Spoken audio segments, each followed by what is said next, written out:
জয় রাধে। আজকের পাঠ শ্রীচৈতন্য মহাপ্রভুর সঙ্গে শ্রীল রূপ গোস্বামীর মিলন।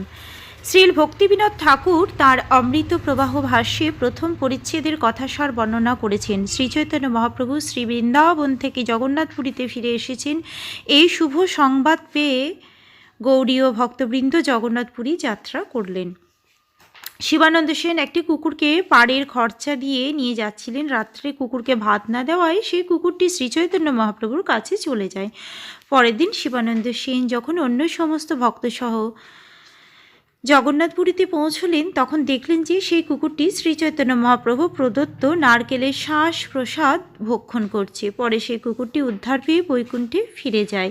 এদিকে শ্রীরূপ গোস্বামী বৃন্দাবন থেকে যাত্রা করে গৌড়ীয় ভক্তদের সঙ্গে একত্রে আসতে না পেরে কিছুদিন পরেই নীলাচলে এসে হরিদাস ঠাকুরের সঙ্গে রইলেন।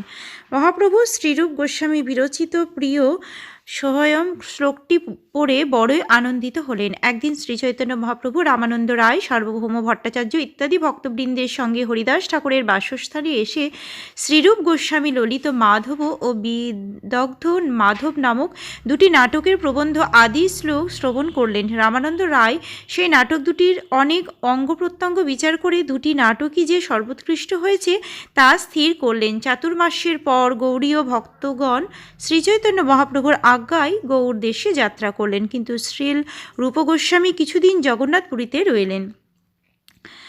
পঙ্গুং লঙ্ঘয়তে শৈলং মুকুমা বর্তয়ে শ্রুতম যৎ কৃপা তমহং বন্দে কৃষ্ণ চৈতন্যমীশ্বরম। যার কৃপা পঙ্গুকে গিরি লঙ্ঘন করতে শক্তি দেয় এবং মুখকে শ্রুতি শাস্ত্র আবৃত্তি করার যোগ্যতা প্রদান করে, সেই ঈশ্বর শ্রীকৃষ্ণ চৈতন্য মহাপ্রভুকে আমি বন্দনা করি। দুর্গমে পথি মেহন ধস্য স্খলত পাদগতের মুহু সকৃপা যষ্টি দানেন সন্ত সন্তবলম্বনম। সাধুগণ তাদের কৃপা যষ্টি দান করে দুর্গম পথে মুহুর্মুহু স্খলিত পাদ এবং অন্ধস্বরূপ আমার অবলম্বন হউন। শ্রীরূপ সনাতন ভট্ট রঘুনাথ, শ্রীজীব গোপাল ভট্ট দাস রঘুনাথ, এই ছয় গুরুর কর চরণ বন্দন, যাহা হইতে বিঘ্ন নাশ অভীষ্ট পুরাণ। আমি শ্রীরূপ গোস্বামী, শ্রী সনাতন গোস্বামী, শ্রী রঘুনাথ ভট্ট গোস্বামী, শ্রীজীব গোস্বামী, গোপাল ভট্ট গোস্বামী এবং রঘুনাথ দাস গোস্বামী, এই ছয় গোস্বামী চরণ বন্দনা করি, যাতে এই গ্রন্থ রচনায় সমস্ত বিঘ্ন বিনষ্ট হয় এবং আমার প্রকৃত অভিলাষ পূর্ণ হয়। কেউ যদি সারা জগতের প্রকৃত মঙ্গল সাধনা করতে চান তাহলে অবশ্যই কুকুর ও শূকর সদৃশ্য বহু মানুষ তার কাজে নানা রকম বাধা বিঘ্ন সৃষ্টি করার চেষ্টা করবে, সেটি স্বাভাবিক। কিন্তু ভক্ত যদি ষড়গোস্বামী শ্রীপাদপদ্মে আশ্রয় গ্রহণ করেন তাহলে কৃপাময় গোস্বামীগণ অবশ্যই ভগবানের সেই সেবককে সর্বতোভাবে রক্ষা করবেন। যারা যারা পৃথিবী জুড়ে কৃষ্ণ ভাবনামৃত আন্দোলন প্রচার করার চেষ্টা করছেন তাদের যে নানা রকম বাধা বিঘ্নের সম্মুখীন হতে হচ্ছে তাতে আশ্চর্য হবার কিছু নেই। কিন্তু আমরা যদি ষড়গোস্বামীর শ্রীপাদপদ্মে আশ্রয় গ্রহণ করি এবং তাদের কৃপা ভিক্ষা করি তাহলে সমস্ত বাধা বিঘ্ন বিনষ্ট হবে এবং পরমেশ্বর ভগবানকে সেবা করার অপ্রাকৃত অভিলাষ পূর্ণ হবে। জয়তাং সুরতৌ পঙ্গর মম মন্দ মতের গতি, মত সর্বস্ব পদাম ভজৌ রাধা মদন মোহনৌ। আমি পঙ্গু এবং মন্দমতি, যারা আমার একমাত্র গতি, যাদের পাদপদ্ম আমার সর্বসাধন, সেই পরম কৃপালু রাধা মদন মোহন জয়যুক্ত হন। দিব্যদ বৃন্দারণ্য কল্পদ্রু মাধব শ্রীমদ্রত্নাগার সিংহাসনস্থ শ্রীমদ্ রাধা শ্রীল গোবিন্দ দেবৌ পৃষ্ঠালিভি সেব্যমান সরামি। জ্যোতির্ময় শোভাবিশিষ্ট বৃন্দাবনের কল্পবৃক্ষতলে রত্ন মন্দিরস্থ সিংহাসনের উপরে উপবিষ্ট শ্রী শ্রী রাধা গোবিন্দ তাদের অন্তরঙ্গ পার্শ্বদবৃন্দ সখীগণ কর্তৃক সেবিত হচ্ছেন। আমি পরম শ্রদ্ধার সঙ্গে তাদের স্মরণ করি। শ্রী মানোরাসর সারম্ভী বংশী বট তটস্থিত কর্ষণ বেণু স্বর নৈ গোপীর নাথ শ্রিয়ে হস্ত ন। রাসনৃত্যের প্রবর্তক বংশী বটস্থিত পরম সুন্দর শ্রী গোপীনাথ বেণুধ্বনি দ্বারা গোপীগণকে আকর্ষণ করেন। তিনি আমাদের মঙ্গল বিধান করুন। জয় জয় শ্রী চৈতন্য, জয় নিত্যানন্দ, জয়াদ্বৈত চন্দ্র, জয় গৌর ভক্তবৃন্দ। শ্রী চৈতন্য মহাপ্রভু ও শ্রী নিত্যানন্দ প্রভুর জয় হোক, শ্রী অদ্বৈত চন্দ্রের জয় হোক, জয় হোক সমস্ত গৌর ভক্তবৃন্দের।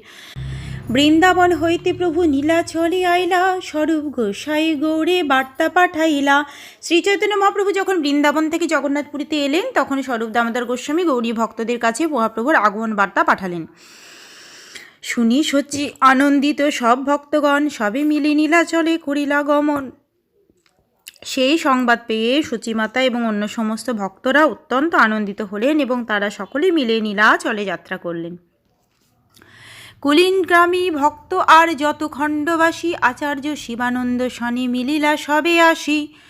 কুলিনগ্রাম ও শ্রীখণ্ডের সমস্ত ভক্তরা এবং শ্রী অদ্বৈত আচার্য প্রভু সকলে এসে শিবানন্দ সেনের সঙ্গে মিলিত হলেন। শিবানন্দ করে সবার ঘাটি সমাধান, সবারে পালন করে দেয় বাসস্থান। শিবানন্দ সেন তাদের সকলের যাত্রার আয়োজন করলেন। তিনি সকলের দেখাশোনা এবং বাসস্থানের আয়োজন করলেন। এক কুকুর চলে শিবানন্দ শনে, ভক্ষ দিয়া লইয়া চলে করিয়া পালনে। জগন্নাথপুরীতে যাবার সময় একটি কুকুর শিবানন্দ সেনের সঙ্গে চলতে লাগলো। শিবানন্দ সেন সেই কুকুরটিকে খাবার দিয়ে এবং পালন করে সঙ্গে করে নিয়ে যেতে লাগলেন।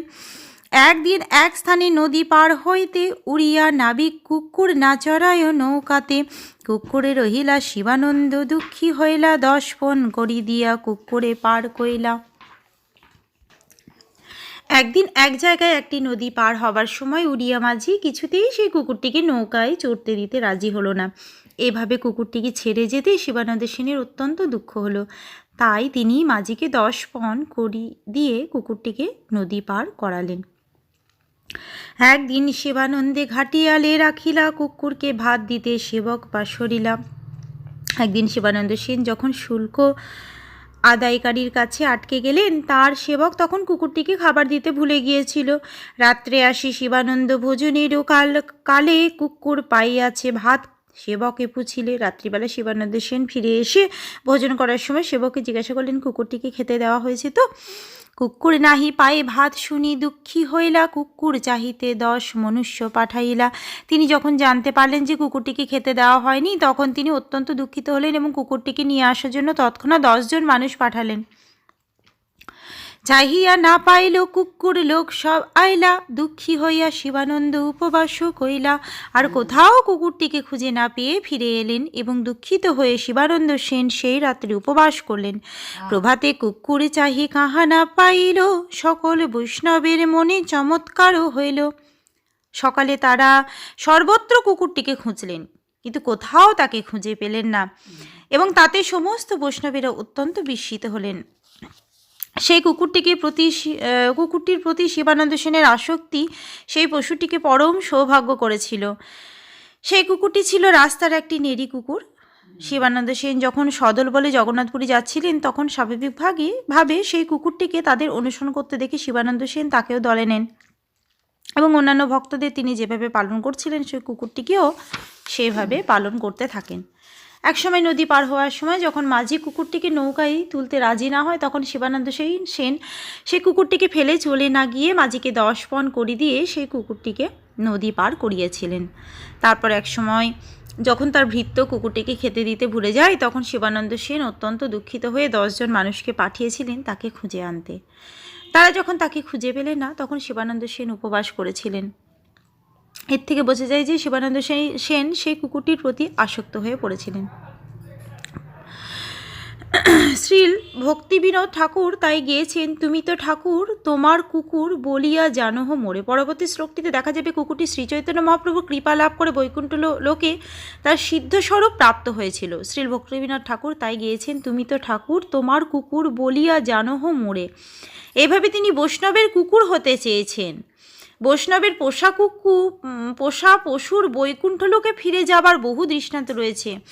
কোনো না কোনো ক্রমে বৈষ্ণবের কৃপাপাত্র হওয়ার এমনই সুফল। ভক্তি বিনোদ ঠাকুর আরও গেয়েছেন, কীট জন্ম হও যথা তুয়া দাস। বারবার জন্মগ্রহণ করার কোনো ক্ষতি নেই যদি বৈষ্ণবের দাসত্ব করা যায়। সৌভাগ্যক্রমে বৈষ্ণব পিতার পুত্ররূপে জন্মগ্রহণ করার সৌভাগ্য আমাদের হয়েছিল এবং তিনি অত্যন্ত সুন্দরভাবে পালন পোষণ করেছিলেন। তিনি শ্রীমতী রাধারানীর কাছে প্রার্থনা করতেন যাতে আমরা ভবিষ্যতে তার সেবক হতে পারি। তাই কোনো না কোনো ক্রমে আমরা এখন তার সেবা যুক্ত হয়েছি। এই দৃষ্টান্ত থেকে বোঝা যায় যে একটি কুকুররূপে পর্যন্ত আমাদের বৈষ্ণবে শরণাগত হতে হবে। তার ফলে বৈষ্ণবের অনুগত উত্তম ভক্ত যে ফল লাভ করে সেই ফলই লাভ হবে। উৎকণ্ঠায় চলি সবে আইলা নীলা চলে, পূর্ববৎ মহাপ্রভু মিলিলা সকলে। গভীর উৎকণ্ঠায় তারা সকলেই জগন্নাথপুরীতে এলেন এবং পূর্ববৎ শ্রীচৈতন্য মহাপ্রভুর সঙ্গে মিলিত হলেন। সবে লইয়া কইলা জগন্নাথ দর্শন, সবে লইয়া মহাপ্রভু করেন ভোজন। তাদের সকলকে নিয়ে মহাপ্রভু জগন্নাথ দেবকে দর্শন করতে গেলেন এবং সেদিন শ্রীচৈতন্য মহাপ্রভু সমস্ত ভক্তদের নিয়ে ভোজন করলেন। পূর্ববৎ সবারে প্রভু পাঠাইলা বাসাস্থানে, প্রভু ঠাই প্রাতঃকালে হাইলা আর দিনে।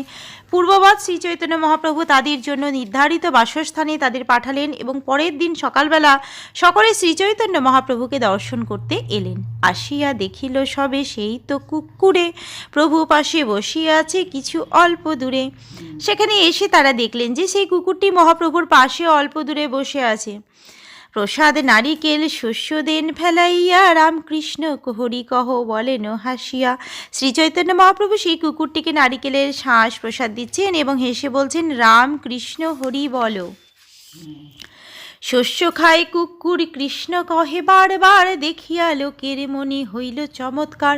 কুকুরটিকে এইভাবে নারিকেলের শ্বাস খেতে দেখে এবং বারবার কৃষ্ণ নাম উচ্চারণ করতে দেখে সেখানে উপস্থিত সমস্ত ভক্তরা অত্যন্ত চমৎকৃত হলেন। শিবানন্দ কুকুর দেখি দণ্ডবত কইলা, দৈন করি নিজে অপরাধ ক্ষমাইলা। কুকুরটিকে দেখে শিবানন্দ সেন তাকে দণ্ডবত করলেন এবং অত্যন্ত দৈন্য সহকারে তার অপরাধের ক্ষমা ভিক্ষা করতে লাগলেন। আর দিন কেহ তারে দেখা না পাইলা, সিদ্ধ দেহ পাইয়া কুকুর বৈকুণ্ঠেতে গেলা। তারপরের দিন কেউ আর সেই কুকুরটিকে দেখতে পেল না, কেননা সেই কুকুরটি তার সিদ্ধ দেহ প্রাপ্ত হয়ে বৈকুণ্ঠে ফিরে গিয়েছিল। সাধুসঙ্গ তথা শ্রীচৈতন্য মহাপ্রভুর সঙ্গ প্রভাবে জীব তার প্রকৃত আলয় ভগবত ধামে ফিরে যেতে পারে। বৈষ্ণবের কৃপার প্রভাবে একটি কুকুর পর্যন্ত এই ফল লাভ করতে পারে। তাই প্রতিটি মানুষেরই কর্তব্য ভগবত ভক্তের সঙ্গ করা, একটু সেবা করার ফলে, এমনকি প্রসাদ গ্রহণ করার ফলে সকলেই বৈকুণ্ঠ লোকে উন্নীত হতে পারেন। সুতরাং ভগবানের নাম কীর্তন করা এবং ভগবত প্রেমে মগ্ন হয়ে নৃত্য করার ফলে যে কি লাভ হয় তা আমরা কল্পনা পর্যন্ত করতে পারি না। ঐছে দিব্যলীলা করে সচির নন্দন, কুকুরকে কৃষ্ণ কহাইয়া করিলা মোচন। এথা প্রভু আজ্ঞায় রূপ আইলা বৃন্দাবন, কৃষ্ণলীলা নাটক করিতে হইল মন। এমনই অদ্ভুত শচী নন্দনের দিব্যলীলা কুকুরকে পর্যন্ত কৃষ্ণ উচ্চারণ করিয়ে তিনি ভব বন্ধন মোচন করিয়েছিলেন। ইতিমধ্যে শ্রীচৈতন্য মহাপ্রভুর নির্দেশ অনুসারে শ্রী রূপ গোস্বামী বৃন্দাবনে ফিরে গেলেন। তিনি কৃষ্ণলীলার নাটক রচনা করতে মনস্থ করলেন। বৃন্দাবনে নাটকের আরম্ভ করিলাম, মঙ্গলাচরণ নান্দি শ্লোক তথাই লিখিলাম। বৃন্দাবনে তিনি নাটকটি রচনা শুরু করলেন। সেখানেই তিনি মঙ্গলাচরণ সূচক নান্দি শ্লোক লিখলেন। শ্রীল ভক্তি সিদ্ধান্ত সরস্বতী ঠাকুর শ্রীল রূপ গোস্বামী রচিত নাটক চন্দ্রিকার উদ্ধৃতি দিয়েছেন।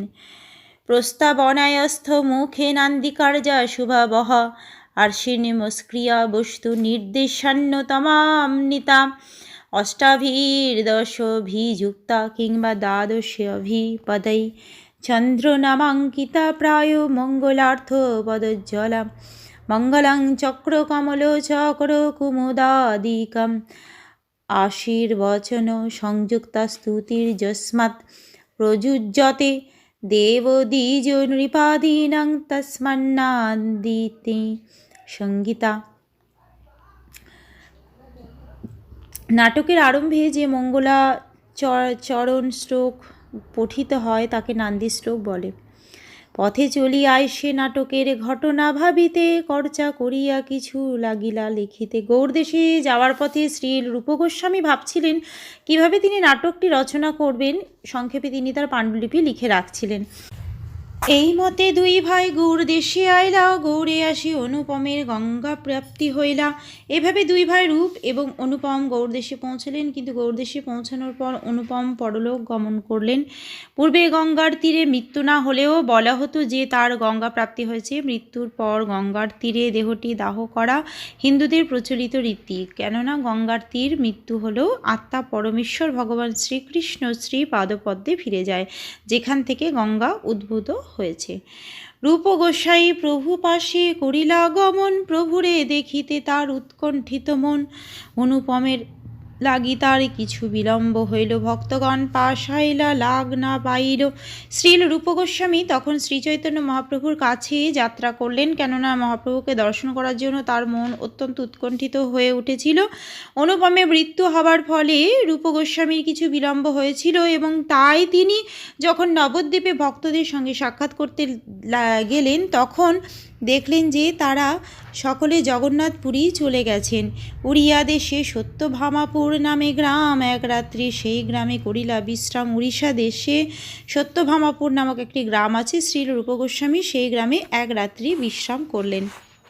উড়িষ্যার কটক জেলায় সত্যভামাপুর নামক একটি স্থান আছে। এই গ্রামটি জানকাদেইপুরের নিকটে অবস্থিত। আজকের পাঠ এই অবধি। জয় রাধে। ভজ শ্রীকৃষ্ণ চৈতন্য প্রভু নিত্যানন্দ, শ্রী অদ্বৈত গদাধর শ্রীবাসাদি গৌরী ভক্ত বৃন্দ। হরে কৃষ্ণ কৃষ্ণ কৃষ্ণ হরে হরে, হরে রাম রাম রাম হরে হরে। জয় রাধে জয় রাধে, জয় রাধে জয় রাধে, জয় রাধে।